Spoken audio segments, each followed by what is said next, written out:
जय मसीह की।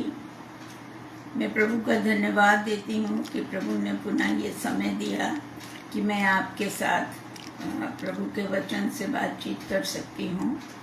और धन्यवाद देती हूँ प्रभु को बहुत बहुत कि वो समय पर समय देता जाता है ताकि हम वचन को आप लोगों तक पहुँचा सकें। आइए हम एक छोटी सी प्रार्थना करेंगे। धन्यवाद धन्यवाद धन्यवाद यीशु मसीह जी, हम धन्यवाद के साथ आपके चरणों में आते हैं। प्रभु हम आपका हृदय से धन्यवाद देते हैं दिन भर की सारी आशीषों के लिए, दया अनुग्रह और प्रेम के लिए। प्रभु हम आपका धन्यवाद देते हैं। प्रभु जी जिस तरह से प्रभु हम लोग इस समय बातचीत कर रहे हैं, चर्चा कर रहे हैं कि किस तरह से प्रभु स्वप्न में और दर्शन के द्वारा लोगों को बताते हैं, अगुवाई देते हैं और उनको मार्गदर्शन देते हैं। प्रभु उसी श्रृंखला में आज हम लोग देखेंगे कि किस तरह से अन्य लोगों को भी प्रभु ने स्वप्न के द्वारा और दर्शन के द्वारा उनसे बातचीत किया और उनकी अगुवाई की। तो प्रभु का धन्यवाद हो कि वो हम लोगों को बुद्धि से परिपूर्ण करता है कि हम इन गूढ़ बातों को समझ सकें। प्रभु का धन्यवाद हो। अभी जितनी चर्चा होती है, पवित्र आत्मा हम आपसे निवेदन करते हैं आप अपनी उपस्थिति को यहाँ बनाएं और प्रभु आपके लहू का घेरा यहाँ चारों तरफ लग जाए। सारी महिमा आपको देते हैं, आपके बेटे यीशु के नाम से मांगते हैं, सुनिए और ग्रहण करिए। आमीन। अभी पिछले दिनों में हम लोगों ने चर्चा की कि किस तरह से नबूकदनेस्सर ने स्वप्न देखा और उसका फल और उस स्वप्न को कैसे दानियल ने बताया। इसी तरह से हम लोगों ने आगे इससे पहले भी देखा कि किस तरह से स्वप्न में और दर्शन में क्या अंतर है। और उस चर्चा के दौरान हम लोगों ने बहुत सारी चीज़ों को स्पष्ट रूप से जानने का प्रयास किया है। अगर आप देखें तो प्रभु यीशु मसीह के दर्शन देने के बात पर जब हम लोग आगे बढ़ते हैं तो अगर हम उत्पत्ति में जाएं तो अब्राहम को परमेश्वर ने दर्शन दिया, उससे बातचीत की और उससे कहा मत डर, तेरी ढाल और तेरा अत्यंत बड़ा प्रतिफल मैं हूँ। परमेश्वर दर्शन के द्वारा हम लोगों को जो है वो बातचीत करता है और उसने अब्राहम से बात की कि तुम मत डर क्योंकि मैं तो तेरी ढाल और तेरा अत्यंत बड़ा प्रतिफल हूँ। यहोवा ने कहा तेरा निज, जब उसने कहा कि मेरे पास तो कोई संतान नहीं है और कैसे तू कह रहा है कि मेरा वंश जो चलेगा, तो उसने कहा कि उसका उत्तर देते हुए यहोवा उनसे कह रहा दर्शन में कि तेरा निज पुत्र होगा, कि तुझे अपना पुत्र होगा वही तेरा वारिस होगा।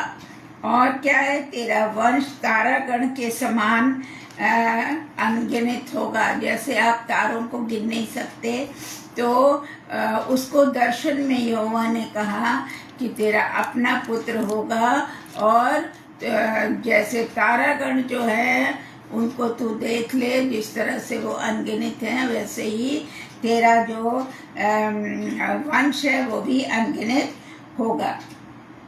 और इसके बाद अगर हम देखें उत्पत्ति 31 और उसके 11 पद में अगर हम देखें 11, 12 और 13 पदों में, तो वहाँ पर जो है याकूब को कैसे परमेश्वर ने के एक दूत ने स्वप्न में उससे बातचीत की और कहा हे याकूब। तो याकूब ने उसको जवाब दिया कि क्या आज्ञा। उस दूत से वो कह रहा है कि क्या आज्ञा। उसने कहा आंखें उठाकर उन सब बकरों को जो बकरियों पर चढ़े जाते हैं देख।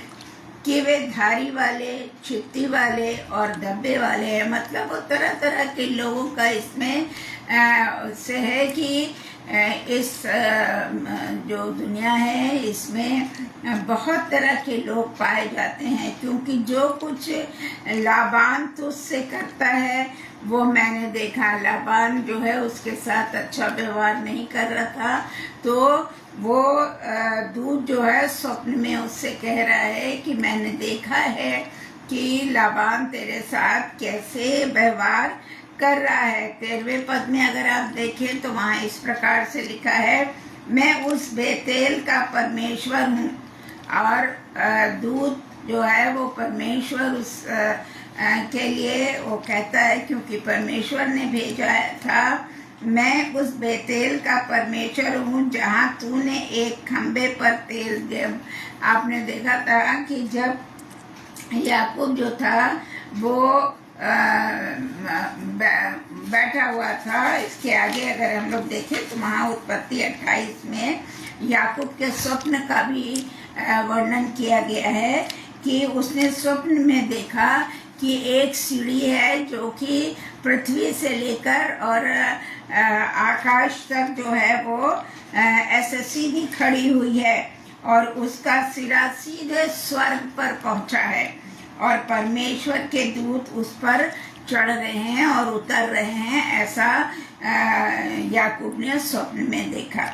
और फिर क्या हुआ, यहोवा उसके ऊपर खड़ा होकर कह रहा, अब उस सीढ़ी पर यहोवा जो है सबसे ऊपर खड़ा और वो कह रहा है, मैं यहोवा तेरा दादा अब्राहम का परमेश्वर, कि मैं जो हूँ वो अब्राहम का परमेश्वर हूँ और इसहाक का भी मैं परमेश्वर हूँ।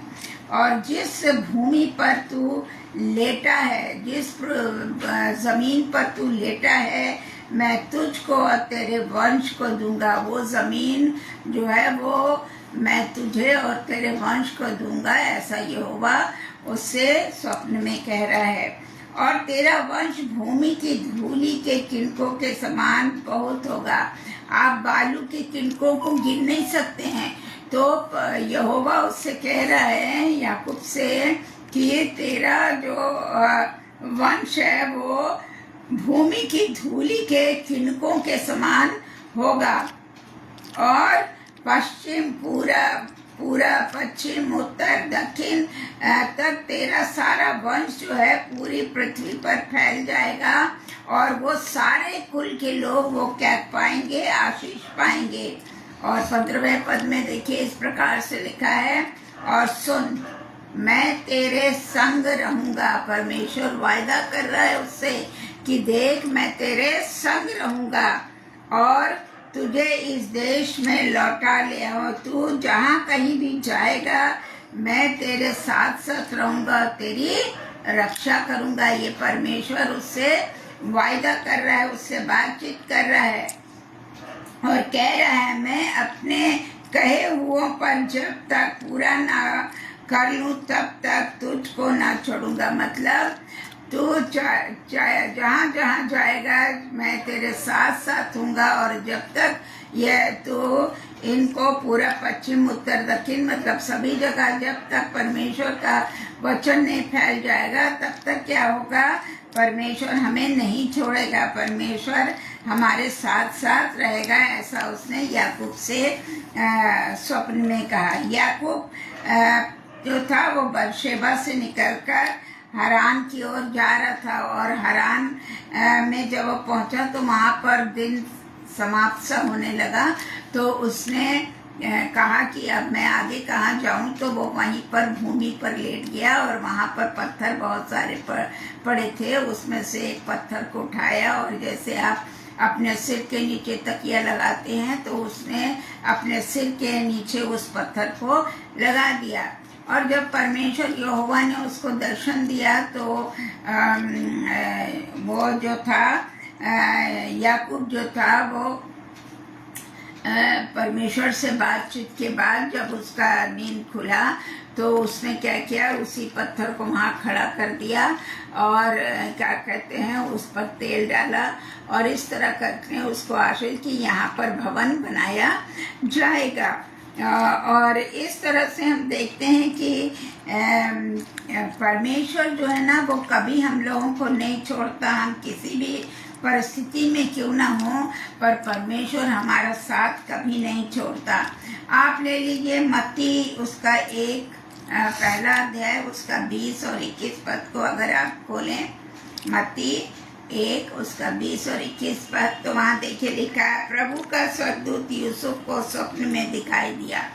प्रभु का स्वर्गदूत यूसुफ को स्वप्न में दिखाई दिया और उसने यूसुफ से कहा, मरियम को अपने यहाँ, जब वो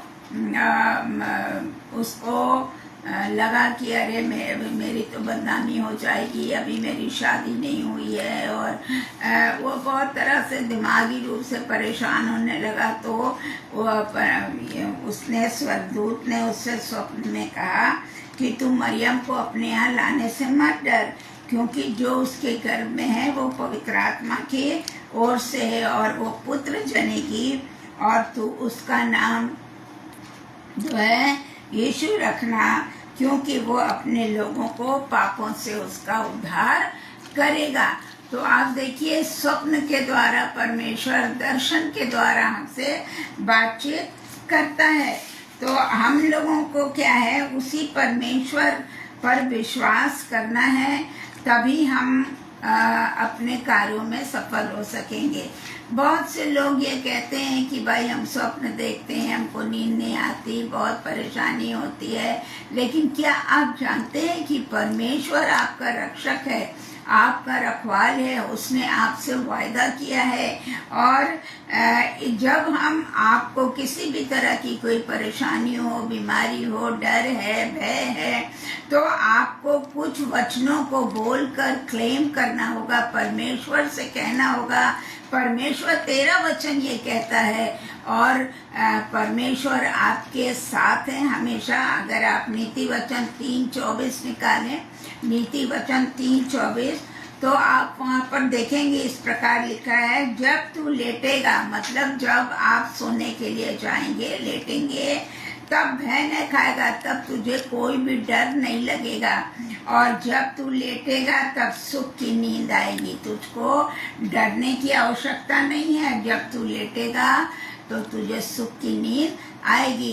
तो जब आपको कोई परेशानी लगती है, जब आपको कोई ऐसा स्वप्न दिखता है, आप तुरंत परमेश्वर से क्लेम करिए इस पद को बोलकर कि प्रभु तूने कहा है, प्रभु जी आपने हमसे कहा है कि जब तू लेटेगा और तुझे कोई भय नहीं होगा, और जब तू लेटेगा तब सुख की नींद। तो प्रभु जी आप मुझको सुख की नींद दीजिए, जब मैं लेटता हूँ तो आप मेरे साथ रहें, ये उसका वायदा है, और प्रभु अपने वायदे में सच्चा और विश्वास योग्य है। इसी तरह से आप दूसरे पद को भी देखें, और उसको बोलकर भी आपको क्लेम करने की जरूरत है, परमेश्वर से कहने की जरूरत है। और परमेश्वर हमारा गूंगा बहरा नहीं है, परमेश्वर हमारा जीवता परमेश्वर है, मूर्ति नहीं है हमारा परमेश्वर। हमारा परमेश्वर जीवता परमेश्वर है, जो कि तीसरे दिन जीवित हुआ, और उसने हमसे कहा है। तो अभी आपने देखा नीति वचन 3:24 में उसने कैसे कहा कि आपको आप अच्छे से बिना डर के आप क्या करेंगे, लेट जाएंगे, आपको कोई डर नहीं लगेगा, आपको अच्छी नींद आएगी। इसी तरह से यशाया 41 आप निकालें, यशाया 41 उसके 10 पद और 13 पद को अगर देखें, तो वहां भी परमेश्वर ने एक आश्वासन दिया है, और यदि आप उसको बोलकर परमेश्वर से क्लेम करते हैं, तो प्रार्थना करते हैं कि परमेश्वर तूने ही तो कहा है ये, और वो क्या है, मत डर। उसने कहा डरने की आवश्यकता नहीं है, क्योंकि मैं तेरे संग हूँ। कौन हम लोगों के साथ है? परमेश्वर हम लोगों के साथ है। वो कह रहा तुम्हें डरने की कोई आवश्यकता नहीं है, इधर उधर मत ताक। हमको ये नहीं कि स्वप्न आ रहा है तो हम झाड़ फूक करवाने लगे, हम मूर्ति पूजा में चले जाएं, हम जादू टोना। तो उसने कहा ये सब करने की तुम्हें कोई जरूरत नहीं है, इधर उधर देखने की तुम्हें कोई जरूरत नहीं है, क्योंकि मैं तेरा परमेश्वर हूँ। वो कह रहा है परमेश्वर यहोवा कि मैं तेरा परमेश्वर हूँ, तुझे इधर उधर ताकने की आवश्यकता नहीं है। मैं तुझे दृढ़ करूँगा और तेरी सहायता करूँगा। ये उसका वायदा है। आप परमेश्वर को क्लेम करिए कि परमेश्वर आपने कहा है कि आप मुझे दृढ़ करेंगे, आप मेरी सहायता करेंगे। मैं किसी तरफ नहीं देखती, मेरी आस केवल आप पर है, मैं केवल आपको देखती हूँ। और अपने धर्म में, उसने कहा मैं अपने धर्म में हाथ से तुझे क्या करूँगा, संभालूंगा। ये उसका वायदा है। अगर आप 13 वर्ष को देखें तो वहां पर इस प्रकार है, क्योंकि मैं तेरा परमेश्वर यहोवा हूँ। मैं तेरा, वो कह रहा मैं तेरा परमेश्वर यहोवा हूँ और तेरा दाहिना हाथ पकड़कर तुझसे कहूँगा। वो हमेशा हमारे अपने दाहिने हाथ को हम लोगों के आगे बढ़ाए हुए है। हम उसका हाथ पकड़ रहे हैं या नहीं, ये आपको सोचने की आवश्यकता है। अगर आप परमेश्वर के दाहिने हाथ को पकड़ लेंगे तो आपको कोई डर नहीं लगेगा, कोई दुख तकलीफ आपके पास नहीं आएगी, ना कोई शैतानी हरकत आपके पास आएगी। क्यों? क्योंकि परमेश्वर के आपके दाहिने हाथ को आपने पकड़ा और उसने आपके हाथ को पकड़ा है अपने दाहिने हाथ से। वो कहता है मत डर, मैं तेरी सहायता करूंगा। जी, वो बार बार ये कह रहा, हमें बार बार याद दिला रहा, लेकिन शायद हम लोगों का विश्वास अधूरा रह जाता है। हम उस पर विश्वास नहीं कर पाते हैं पूर्ण रूप से और इधर उधर ताकना झांकना शुरू कर देते हैं कि किसी ने बोला अरे ये जादू हो गया, तो ये टोना हो गया, तो ये हो गया, दुनिया भर की बातें। और यहाँ मंदिर में जाओ और वहाँ जाओ और वहाँ ओझा के पास जाओ, वहाँ सोखा के पास जाओ। ऐसा करके लोग भी हमें भरमाने लगते हैं, शैतान उनके अंदर काम करने लगता है और हम लोगों के अंदर भी करने लगता है और हम उनकी बातों में आ जाते हैं। लेकिन हमारा परमेश्वर सच्चा यहोवा परमेश्वर है, जो हम लोगों से वायदा उसने किया और वो अपने वायदे में सच्चा और विश्वास योग्य है। अगर आप भजन संहिता निकालें, भजन संहिता 27 उसके आप पहले पद को देखें, वहां भी परमेश्वर आपसे वायदा कर रहा है, यहोवा परमेश्वर मेरी ज्योति और मेरा उद्धार है। जी, वो उसने कहा मैं तुम्हारी ज्योति हूँ। जहाँ ज्योति है वहाँ अंधकार का कोई काम नहीं है। जब अंधकार नहीं है तो आपको कोई डरने की भी आवश्यकता नहीं है। और उसी के कोड़े खाने से, उसी के मृत्यु से क्या है, उसने हमारे पापों को ले लिया और अपराधों को हमारे क्षमा किया और हमको उद्धार दिया। तो जब हम उस पर विश्वास करेंगे तभी हमें उद्धार प्राप्त होगा। मैं किससे डरूं? हम लोगों को किसी से डरने की आवश्यकता है ही नहीं। क्यों नहीं डरना है? यदि आप परमेश्वर पे विश्वास करते हैं, यहोवा पे विश्वास करते हैं, तो आपको डरने की आवश्यकता नहीं है, क्योंकि वो हमारी ढाल है। वो हमारे साथ साथ उसने हमारे चारों ओर अपने लहू का बेड़ा लगा रखा है, उसने अपने अग्नि का बेड़ा लगा रखा है और कोई शैतानी बातें, कोई बीमारी आ रही, कुछ भी हमें कुछ नहीं कर सकती जब तक आपका विश्वास परमेश्वर पे बना है। आप परमेश्वर से क्लेम करिए, उससे कहिए प्रार्थना में, प्रभु ये आपका वायदा है और आप करेंगे, ये मेरा विश्वास है, मैं किससे डरूं? हम लोगों को किसी से डरने की जरूरत नहीं है। यहोवा मेरे जीवन का गढ़ है और वो जैसे गढ़ मतलब एक बहुत मजबूत खंबा है वो। और हम लोगों को जब हम उस खंबे को, उस परमेश्वर को थामे रहते हैं तो हम हमेशा, हमको किसी प्रकार का भय नहीं होता है। तो मेरे प्यारों, मेरा आपसे यही निवेदन है कि आप परमेश्वर पे विश्वास करिए, अपनी सारी समस्याओं को, अपने डर भय को, अपनी चिंताओं को उस पर डाल दें, क्योंकि वो हमारी चिंता करने वाला परमेश्वर है। वो हमें भय से मुक्त करने वाला परमेश्वर है।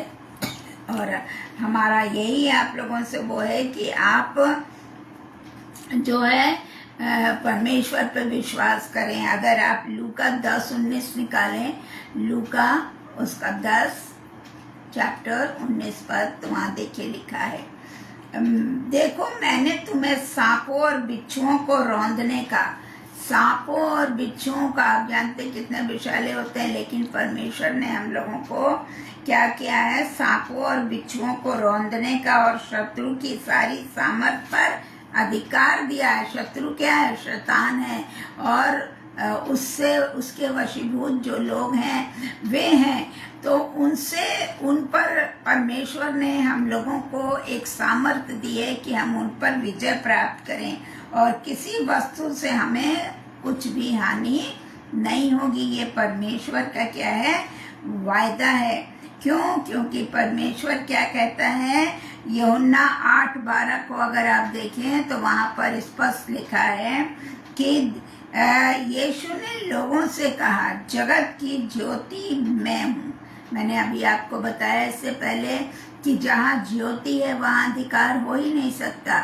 जहाँ परमेश्वर की उपस्थिति है वहाँ शैतान रुक ही नहीं सकता, क्योंकि प्रभु यीशु मसीह का भी शैतान ने परीक्षा ली, लेकिन क्या था, परमेश्वर के सामने वो टिक नहीं सका, यीशु के सामने, क्योंकि हमारा परमेश्वर दृढ़गढ़ है हमारा। और वो कह रहा है कि मैं तुम्हारी ज्योति हूँ, जो मेरे पीछे हो लेगा। बशर्ते हमको उस ज्योति में चलने की आवश्यकता है। हम जब उससे क्लेम करेंगे, उससे प्रार्थना करेंगे, उसके पीछे चलेंगे, उसके वचन को पढ़ेंगे, तो क्या होगा, अंधकार से हम बच जाएंगे। हम अंधकार में नहीं चलेंगे, परंतु हम जीवन की ज्योति पाएंगे।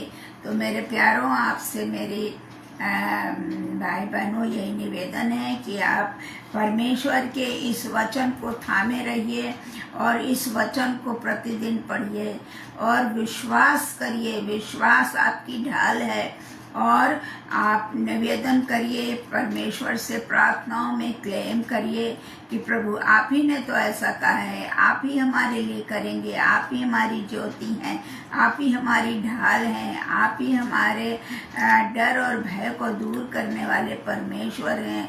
तो मेरे प्यारे भाई बहनों, परमेश्वर का वचन सच्चा है, और जब हम परमेश्वर से के वचन को पढ़ते हैं तो परमेश्वर हमारी सारी समस्याओं को जो है हल करता है। जब हम उसके सामने अपने हृदय को खोलकर उससे प्रार्थना करते हैं और विश्वास करते हैं, क्योंकि विश्वास बिना कर्म जो है वो अधूरा है।